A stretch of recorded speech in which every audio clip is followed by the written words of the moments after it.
please, just a few minutes more. I'm almost finished.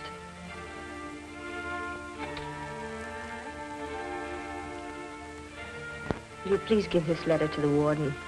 It's for Mr. Finch. I will.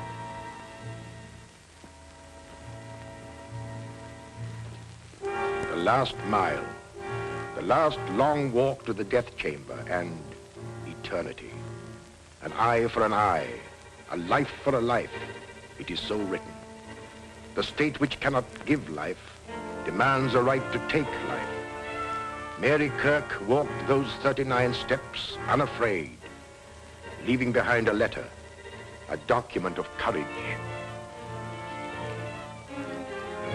In 1 hour, I shall be dead, killed by the hand of the man I love. I can hear the preparations for my execution. I can feel the expectant hush through the cold walls.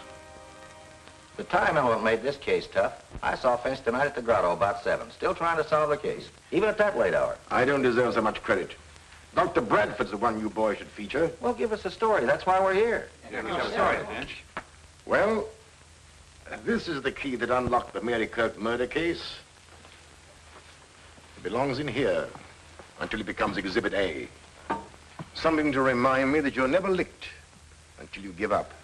I remember that case, Finch. A pistol-packing mama. Was she tough? That ace of spades was the killer's calling card in the Macomber murder. Boy, was she torrid. I thought you were falling for her, Finch. How about the little blonde who met you in the grotto tonight? Suzy, you're a wolf in criminologist clothing. Mm-hmm. I'm supposed to be a psychologist. Well, boys, here's the story. Starting at the beginning. Some of you may not know that part. Well, none of us knew you were in on it until after the trial. I'll begin with the night I met Brad, Dr. Bradford. I dropped into the grotto for a drink.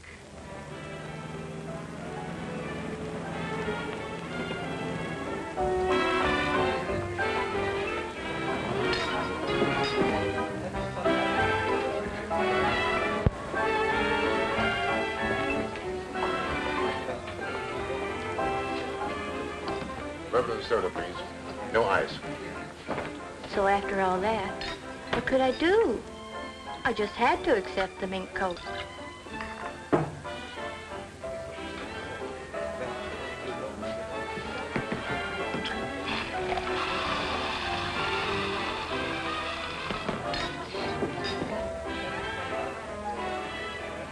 Oh, I'm sorry.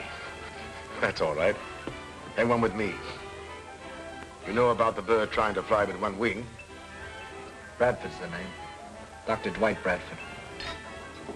When I had friends, they called me Brad. My name is Finch. Waiter. Waiter.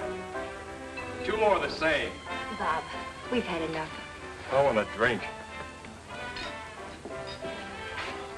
Put that thing down and get me a drink.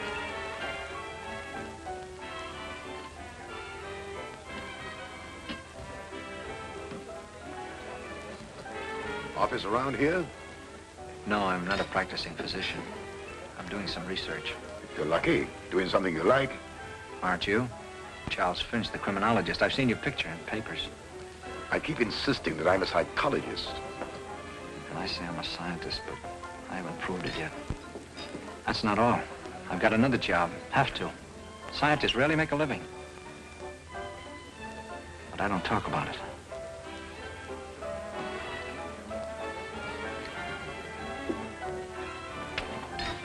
Oh, please, Bob. I wish you wouldn't. Oh, let me alone. Oh, look! You all right?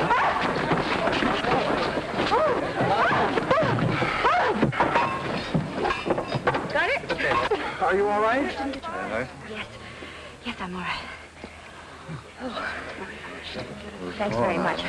The 2-man fire department, you do all right. As a 1-woman fire, you were pretty good yourself.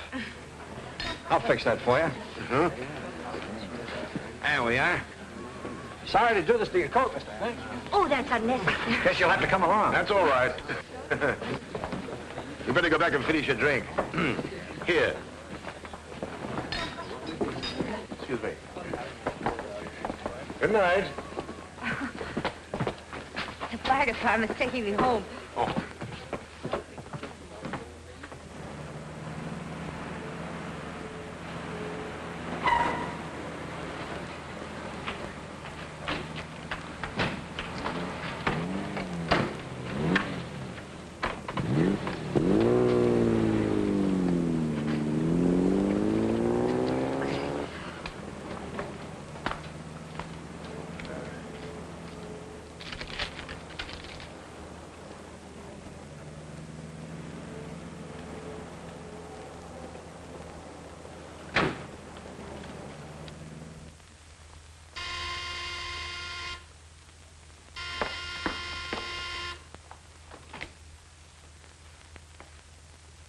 Come on in. We're inspecting the damage.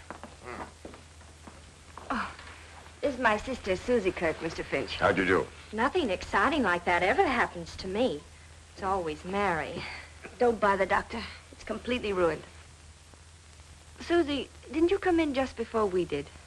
Oh, why, no. I've been home all evening. I knew Suzy was lying, but thought no more about it. In fact, the incident had been almost forgotten. When one night, I received a call from Dr. Bradford. He wanted me to meet him in his laboratory, saying there was a special reason for requesting it.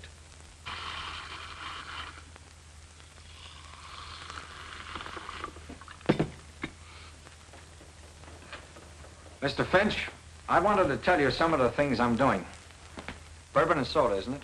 And no ice? No ice. Pardon me. A few months ago, the papers and magazines carried some surprising stories about the celebrated Dr. Ziegfeld, who has since died. He claimed he had revived animals after they had been dead for some time. Yes, I read about it. Now, from my own research, I'm convinced he was right, and I'm determined to carry on his work. The very essence of life, I believe, clings to cells and is held in the heart of atoms for an indefinite length of time, depending somewhat upon how we meet our end. If you could find some way to bring people back from that borderland, you'd be one of the world's great benefactors. Take, for instance, a case of death by drowning. Or electrocution. I told you I had a job I dislike, that I hate. I'm the executioner for the state. I'm the man who throws the switch to kill those condemned to die.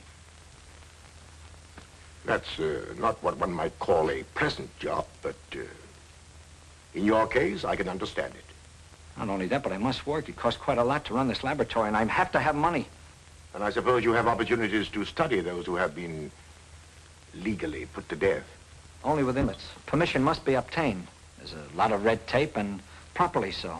This is undoubtedly an imposition, but I simply had to talk it over with someone. You're a criminologist and a psychologist. Here's to Mary. And to me. You don't mean it. My congratulations. Not so fast. What will she think when I tell her about my job? I don't believe any psychologist could answer that without knowing Mary better. Depends entirely upon her temperament. She might understand. Regard the matter with a complete objectivity. And she might loathe me. Finish your drink and come with me. I can't stand the suspense any longer.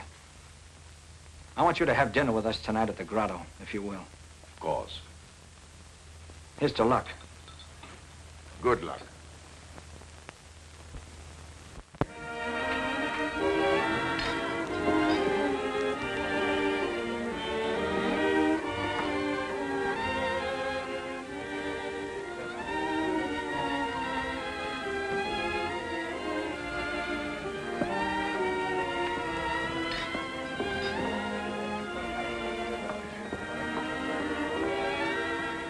Sorry to be late. How are you, Mr. Finch? Glad to see you again. A man named Richard was telephoning Suzy, and he was so insistent that I was trying to find out where she was. Did you leave a message for her? Yes, I did. I left word where she could find me.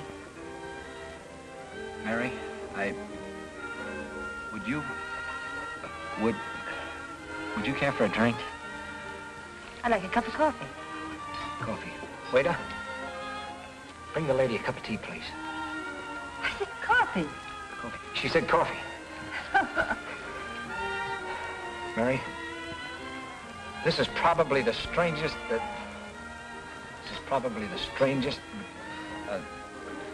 Proposal? Yes, that's it. Proposal? What kind of proposal? Why, a proposal. Yeah. Yeah, proposal. It's probably the strangest proposal because, it's rather odd that the guy who's going to propose invites a third party to be present at such a time. Mary, I want you to... Is, marry the word? Yes, it is. Yes, that's the word. I love you. Well, perhaps I better leave. No. Don't you leave. There are some things about me that Mary must know. She might want to talk them over with you. Well, I have an idea. Suppose you go to the bar and finish your drink, and I'll stay here and talk to Mary. All right, I'll go to the bar.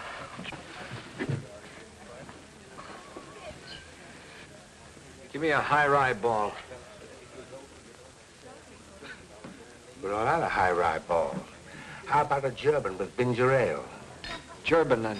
Yeah. German. If you could look upon Dr. Bradford merely as an instrument of the law. Oh, but surely he could get another job. If he loves me. He does love you. And we might get him another job, as you suggest. In fact, I already have an idea that might work out. But, Mary, try to understand that his chief reason for holding this position is because through his prison association, he had opportunities for investigation. Oh, but I couldn't, Finch. I simply couldn't. Look, he'd be leaving me at night, and I'd wait, watching the clock, knowing that when the hour came, Brad would... Oh, I couldn't.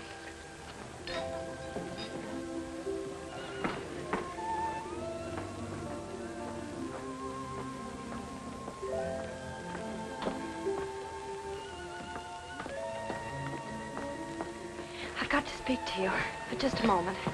Excuse me. What happened? I'll be right back. Did you tell her? Yes. What did she say? You could if you wanted to. You just won't help. Suzy, I can't. Why don't you tell me who's in trouble? He's a friend of mine, and I feel I'm responsible. The one who was calling this evening? I don't know who you're talking about. Suzy, I'm sorry. I haven't the money to... You would if it wasn't for... If it wasn't for what? Nothing.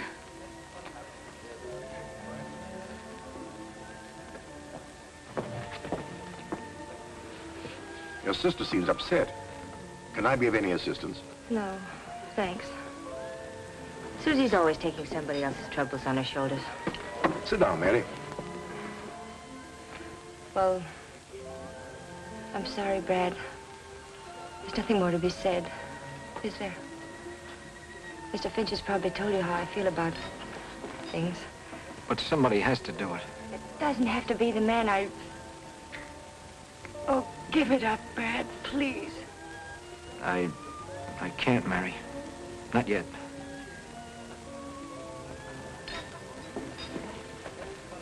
Take me home, Brad.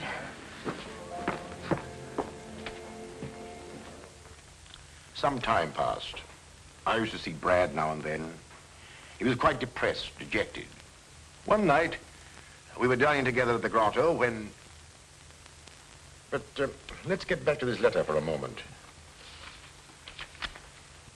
In a few minutes, I must answer with my life, because out of my father's past, a specter has come back to haunt me, to provide a motive for murder.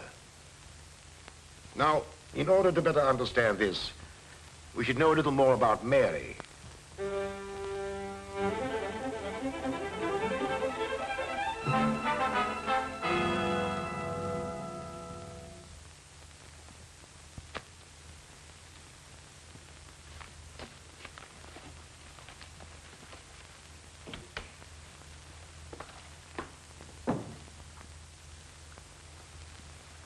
Yes, all right. Oh, Miss Kirk? Mr. Gregory, I've got to find some filing space. And these papers are very old. Can't we destroy them or store them someplace?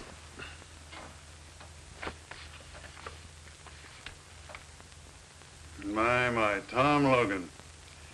I was too smart for that crook. I was appointed head of the civic committee to clean up the city. Picked the right man, busted the racketeers in jig time. Logan was killed. That was a dozen years ago. How'd you know that? The complaint stated. Oh, of course. I thought you were too young to remember. About the age of Tom Logan's oldest girl, I should guess. Then there was a younger one. Mother died when she was born. I tried to find them both, plunk them in a reform school. But some relative of the mother's took her out of the state. Two little crooks, I suppose. Couldn't be anything else. Blood will tell. I pride myself on the fact that everyone working for me in my bank comes from the right people. I've personally examined their backgrounds and know they can all be trusted. What about me? You're the one exception. Oh, I know Frank Ross, my oldest friend, recommended you. His word's good enough for me. You've been with me for 5 years, and you wouldn't be in this confidential position if you hadn't shown the right stuff. Thank you, Mr. Gregory. What about the papers? You can get rid of them. No use of cluttering up things with these records. I've got a whole scrap of newspaper clippings at home. I'll take care of these the first thing in the morning. And if there's nothing more, I'll go home now. All right, good night.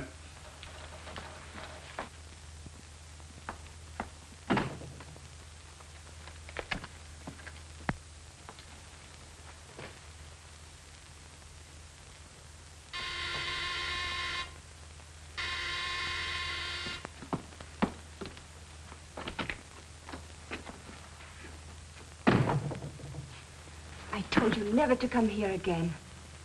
I don't want Suzy to know. Now, slow down. I got good news for you. I'm leaving town. I'm taking up a little collection from some of my friends and thought maybe you'd like to contribute. I haven't got much. You've taken almost I helped everything. Tom Logan plenty when the going was rough. And that's something you wouldn't want me to tell Mr. Gregory. But think it over. It'd be worth a lot to you, wouldn't it, if you never saw me again?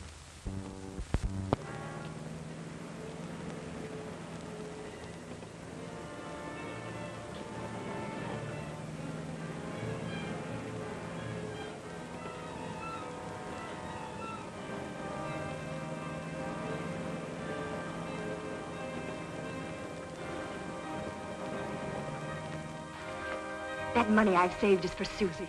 Her education. She's going to college this fall. Suzy can go to work. I've got to have 500 more, and then I'll never come back. You can tell Mr. Gregory if you want. Everything!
What happened? Mary, why did you...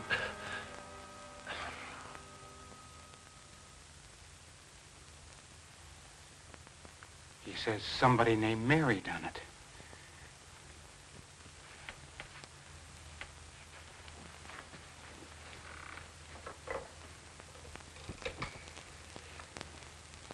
Get me the police, quick. I may have some news for you. Good news. It'll take a little time, but...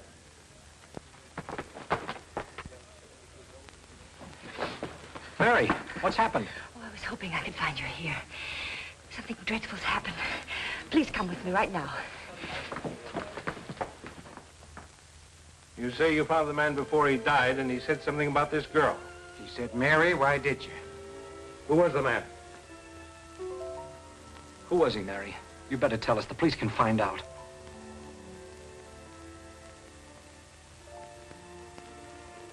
Oh, Brad.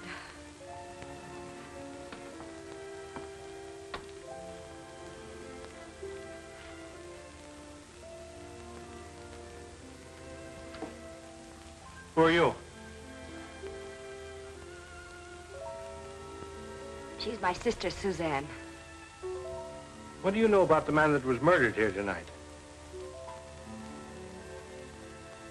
Was it that blackmailer?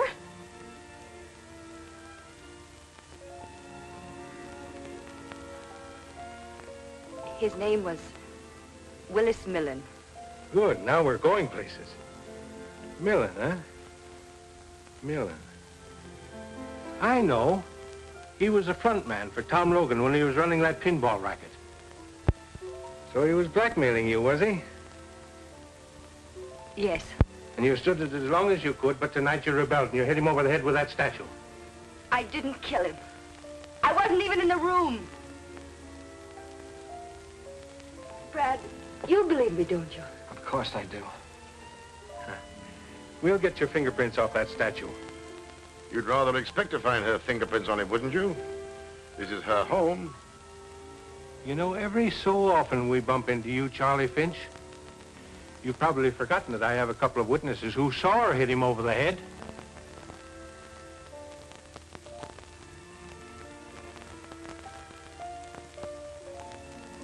I'm afraid I'll have to ask you to come to headquarters, Miss Kirk.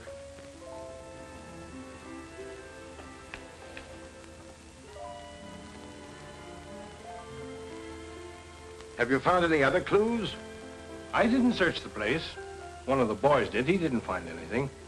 This isn't one of those tough cases that depends on clues. Perhaps.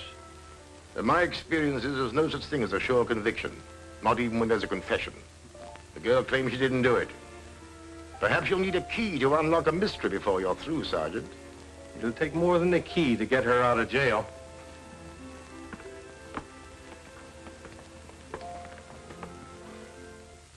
I had a key, all right, but a key without a door to unlock. It wasn't difficult to find out where Millen lived, but the key didn't fit his lock. Then I questioned Suzy regarding her boyfriends, and she was reticent. She was more than that, she was cagey. Sometimes I thought she didn't care what happened to Mary. Then one day, I discovered a thumbprint on the key, which matched exactly with one I had found on the statue. There were plenty of Mary's prints there, so they disregarded the only important one.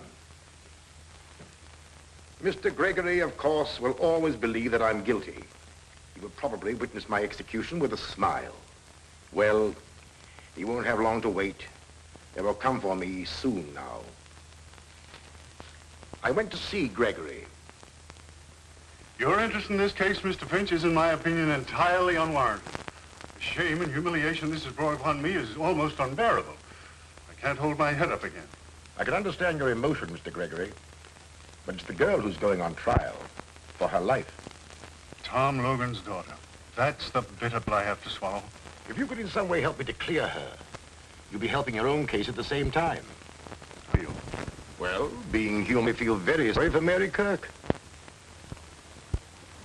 Much more to be said. I don't blame those people at the trial. It was all against me. I lived a nightmare of days.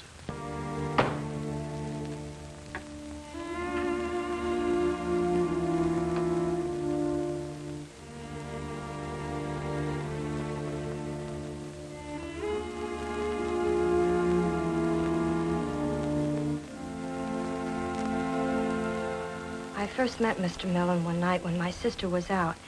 He came to the house. Did he mention money? Yes. He supposed I knew Mary was paying him. Did you tell her about the visit? Yes. But I never mentioned I knew about the money. Robbery couldn't have been the motive. We found a large roll of bills in his pocket. If I'd known she was using an alias, that she was Tom Logan's daughter... Objection. Objection sustained. I can say what I think. Not in this court. Mr. Gregory, it is Mary Kirk Logan who is on trial, not her father. But I... You will confine your answers to the questions asked. Suzy, do you believe your sister is guilty? Yes.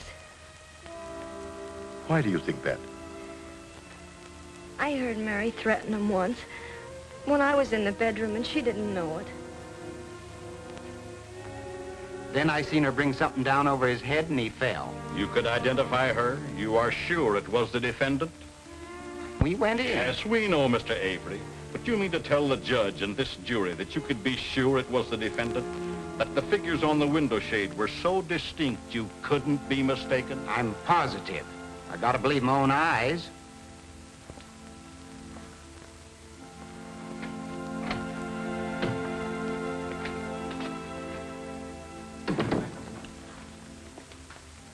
only one thing to do.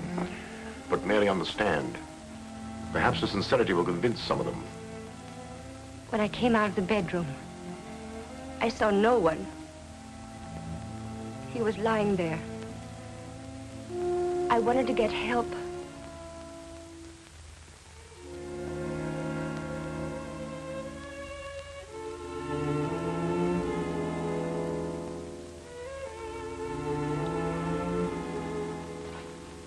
In all of my 16 years as attorney for this county, I've never tried a case so clear-cut. Everything is there. The alias under which the defendant was known, the blackmailer from out of her past, the growing desperation, the final demand, and the killing.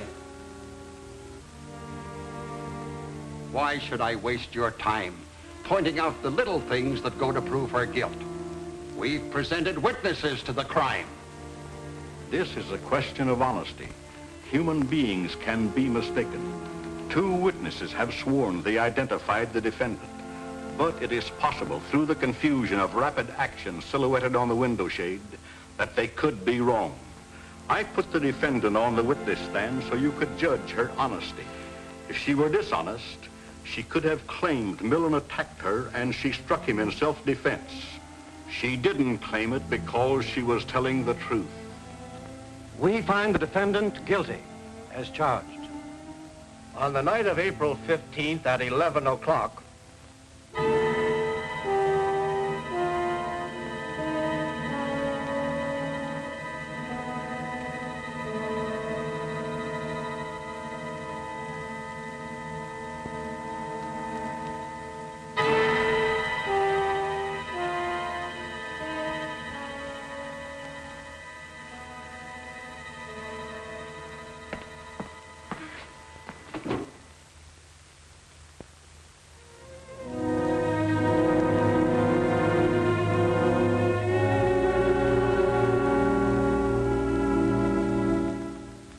I don't suppose, up to that moment, that the thought occurred to either Mary or Brad that the fates were so conspired as to make him the executioner of the girl he loved. Yet fantastic, inhuman, call it what you will. Each read the thought in the other's eyes. Bradford could have refused. That is true. However, he didn't. Perhaps he hoped to bring her back to life after she'd been declared legally dead. Up to this point, there was nothing unusual as murder cases go. But a strange psychological change was taking place, as you will see. Except for Brad and me, I don't suppose there was a single person who believed her innocent. Neither did the boys who've been covering murders for years. Now, if you'd been in my place and believed her innocent, what would you have done? Gone after Suzy. That's exactly what I did. Suzy was an interesting psychological study. Although emotionally unstable, she was not vicious. Now, mind you, when I say Suzy lied, she did.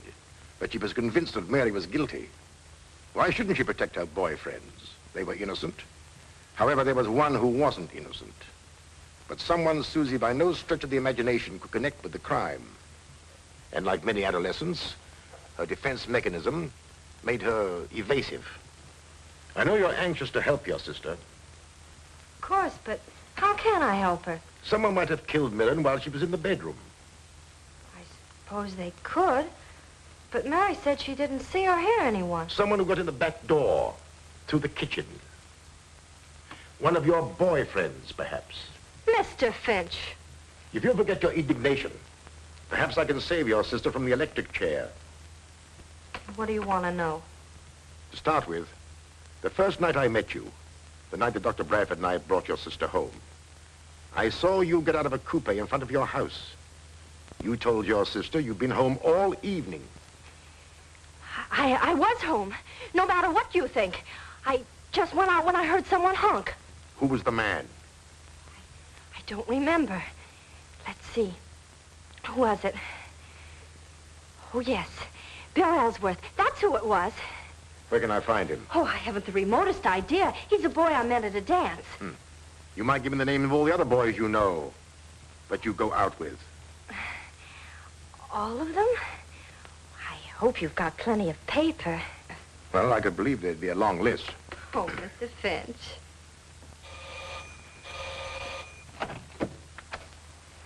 Good morning. Does Bill Ellsworth live here?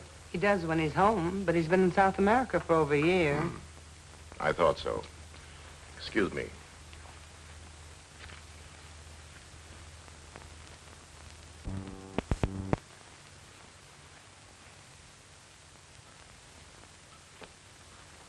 There wasn't a clue in the whole list. A lot of youngsters, most of them, many of them like Ellsworth, not even in the country. And I had caught Suzy in another lie. Well, what about Millen's friends? Millen was always a cheap grafter, a coward. I tried through his friends to get a clue, but even the underworld despised him. Well, he was no friend of Tom Logan's. And while we're on this subject, Gregor was out to make a name for himself. That's why he went after Logan and his pinball machine. To hear Gregory tell it, you'd think Mary's father was a gangster. He was running a legitimate business, to the city council banned the games. That was my chief reason for investigating Millen's friends. I hoped I might be able to hang something on Gregory. Well, as you know, there was an appeal. Motion for a new trial was denied. But anything to gain time. However, we lost. Once more, I went to see Mary.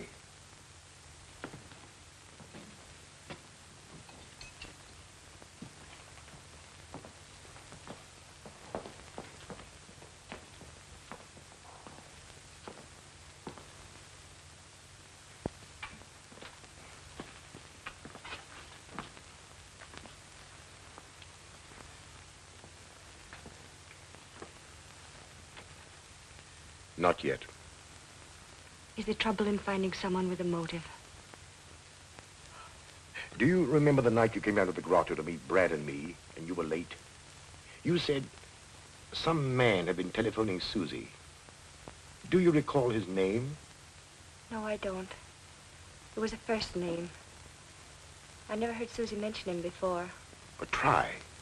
Try what it was. What did he say? Well, he didn't say much. He was excited and said, tell her... Yes? I can't remember. Perhaps this will help.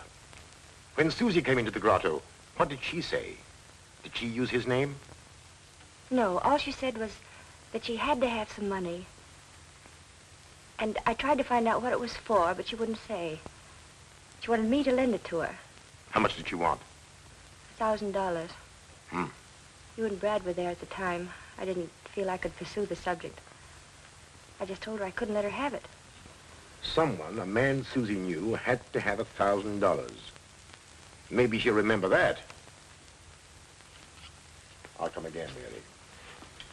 Call me tonight, will you? Anything new from Finch? No. But He's still at it. And he's the best man in the country. it's good to have a friend like him. I wish I could help as much. If I could only do something. You've done everything anybody could. You know I love you, Mary. And you believe me, don't you? I do.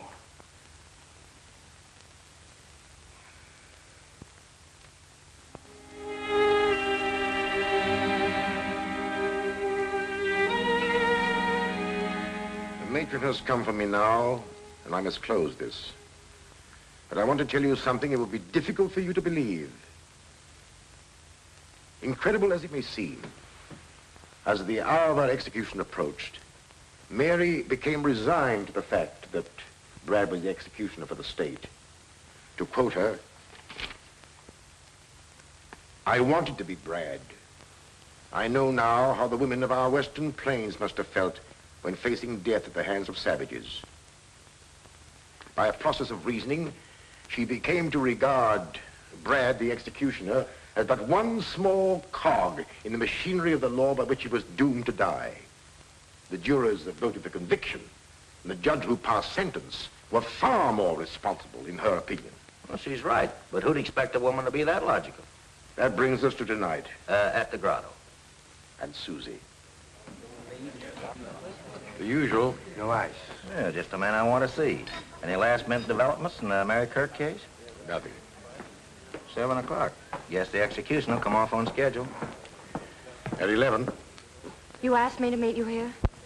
Oh, yes. And you're right on time. Come on. Let's find a booth. Finch is still trying.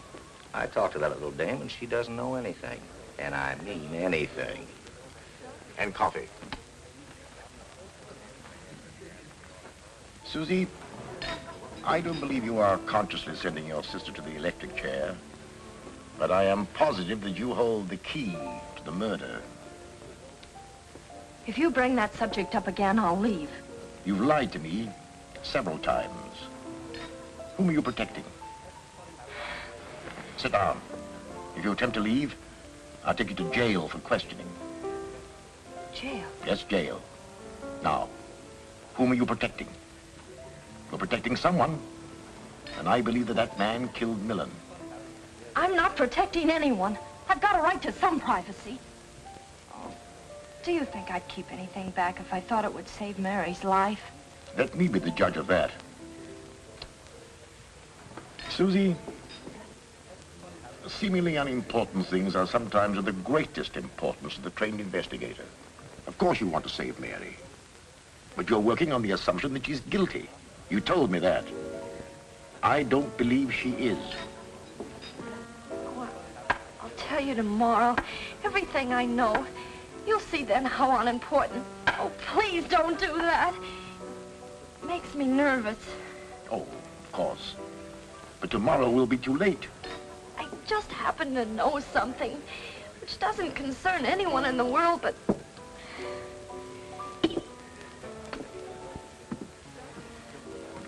But whom? Someone you wouldn't know. It has nothing to do with me or you or Mary or anyone else. You better put that car key back in your pocket before you forget it. How do you know it's a car key? It would just as well be a house key. Oh, I don't know. I just supposed.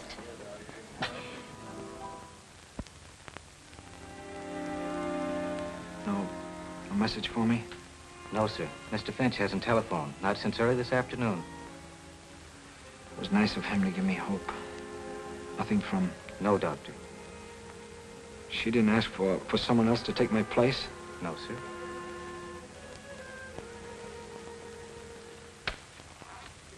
Suzy, I'll let you keep your secret if you tell me the name of the man who was in the coupe.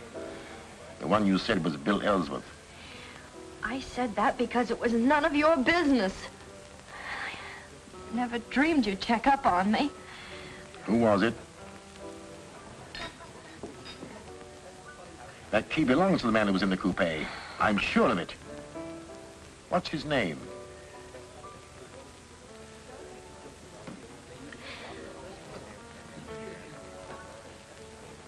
Ah, I remember his name. You tried to borrow money from your sister for him.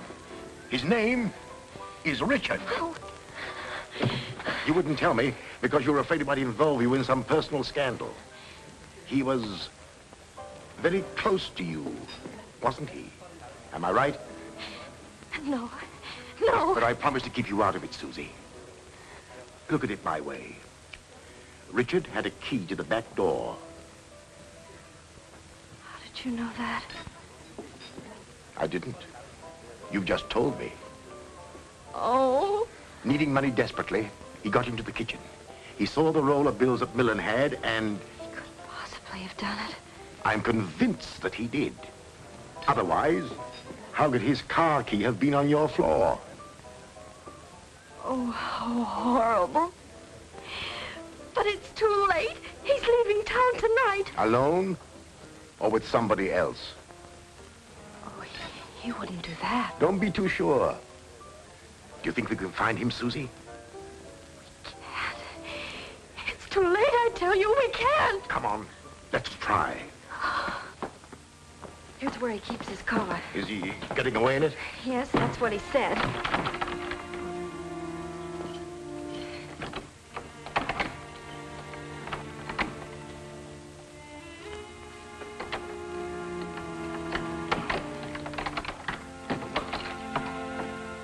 That's his car. Good. We're in time. Where does he live? Around the corner. Ah.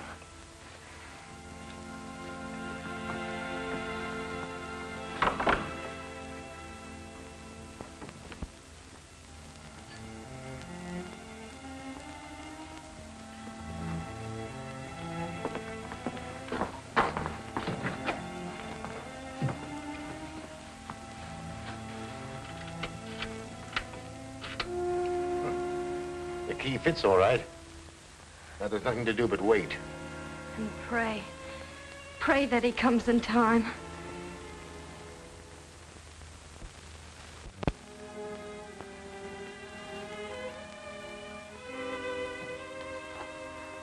What time is it?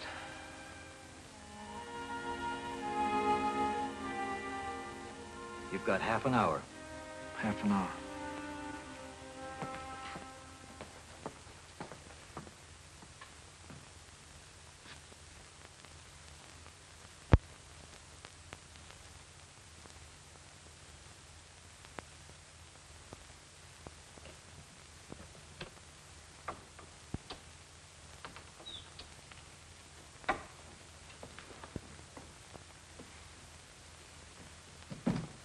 Richard. Suzy.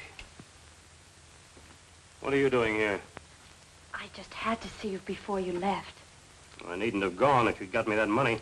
Why didn't you grab Millen's money when you had a chance? Where were you? I protected you. Now you're deserting me. You're letting my sister die. Why, you... Stand where you are. All right, out. Quick.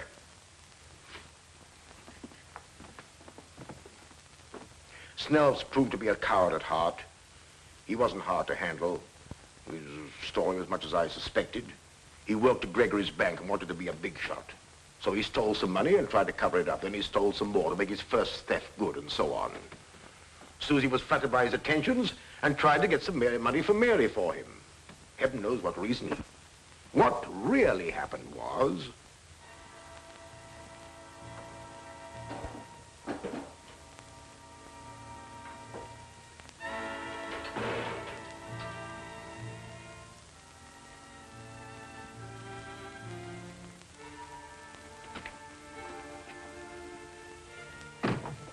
I told you never to come here again. I don't want Suzy to know. Now, slow down. I got good news for you. I'm leaving town. I'm taking up a little collection from some of my friends and thought maybe you'd like to contribute. You've taken I almost helped Tom Logan plenty when the going was tough. And that's something you wouldn't want me to tell Mr. Gregory. That money I've saved is for Suzy. Her education. She's going to college this fall. Suzy can go to work. I've got to have 500 more, and then I'll never come back. You can tell Mr. Gregory if you want to. Everything!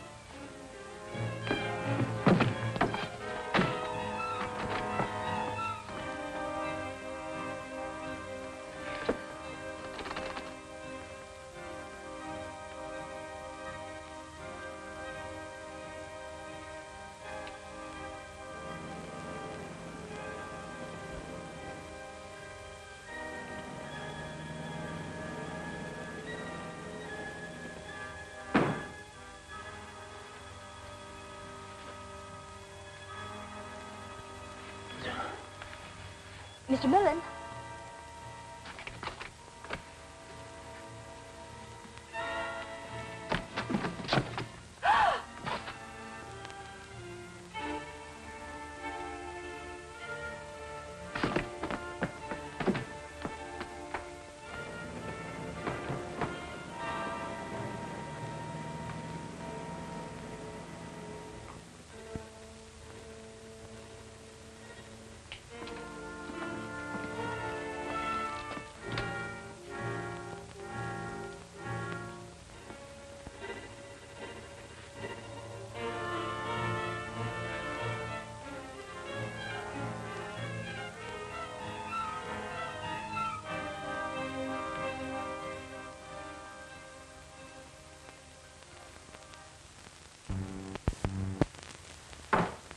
Until Gregory hears this.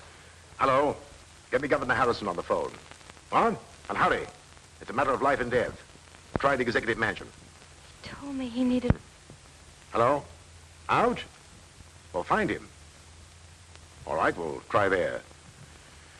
Governor Harrison had a broadcast tonight. His wife doesn't know where he went from there. Oh, yes? Is Governor Harrison there? Left 10 minutes ago. Did he go home? Did he have anybody with him? Just his chauffeur. Thank you. Suzy, Get on that telephone and keep trying. The police here will help you. Tell Mrs. Harrison who you are, and then we have a confession. We're fighting against time. Get me a motorcycle escort. I'm going to try and convince that warden if I can get there in time. Oh, couldn't you telephone him? He won't listen to anybody but the governor. That's the law. But if I can see him, I might get him to delay the execution. Oh, I'll get the governor somehow.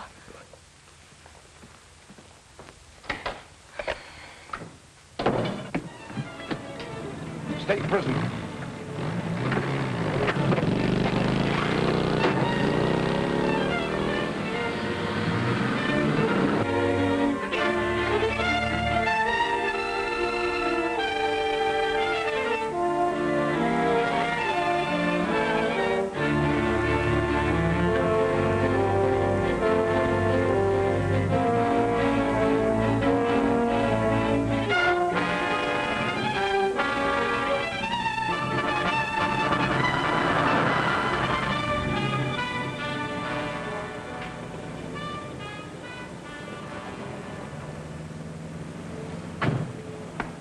What are we doing here, Jennings?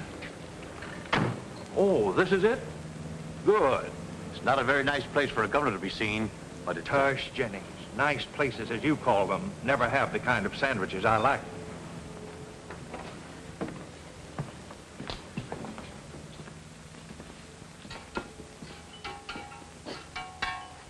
What can I do for you fellas?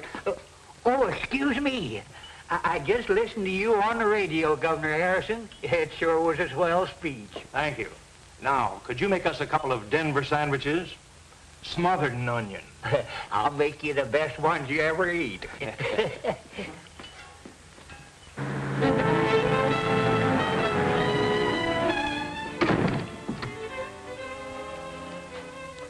About time, Dr. Bradford. Yes, I know. Of course you know how I feel. How we all feel about it. Thank you.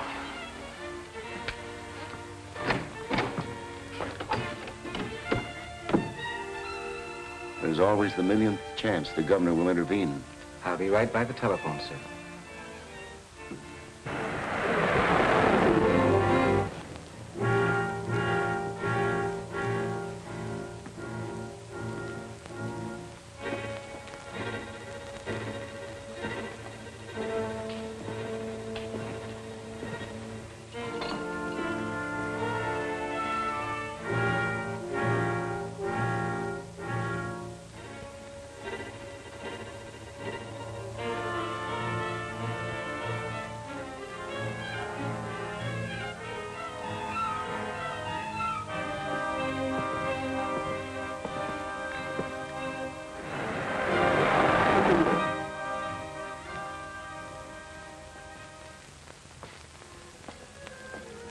Late.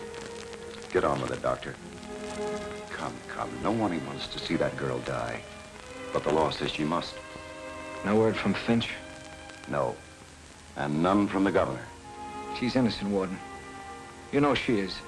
I believe she is, since coming to know her. But it's... We can't kill her.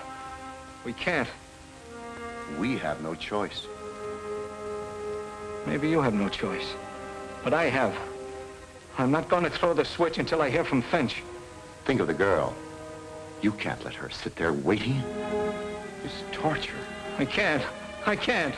Pull yourself together. You're a doctor. I'm human. Listen, Warden, I thought I could. I refused to give up this job when she asked me to. This is different. I love her. I can't kill her. Law or no law. Stand aside. I'll throw the switch. No, you won't. No one will. I'll give you one more chance. If you refuse, I'll call the guards with orders to shoot. Call them. That'll give her a few more minutes. And it'll take them some time to get me. Call them.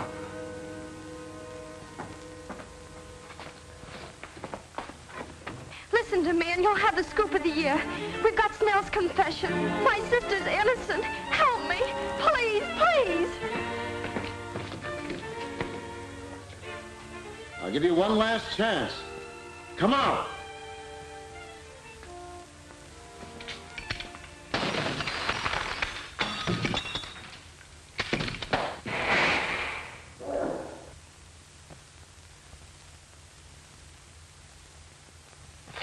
I'm glad you like it, Governor. We are interrupting this program for an important announcement.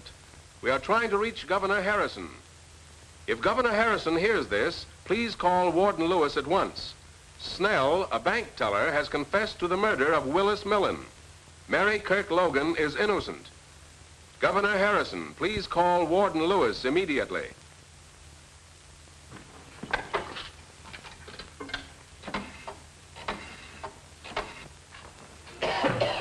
Just keep him here until I come out.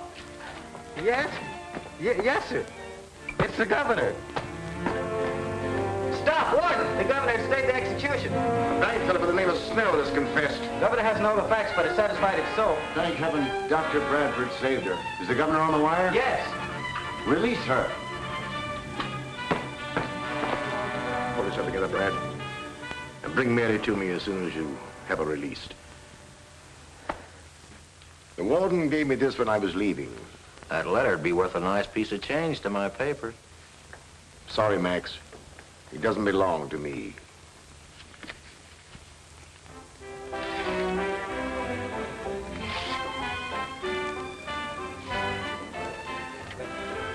No, let's not be so solemn.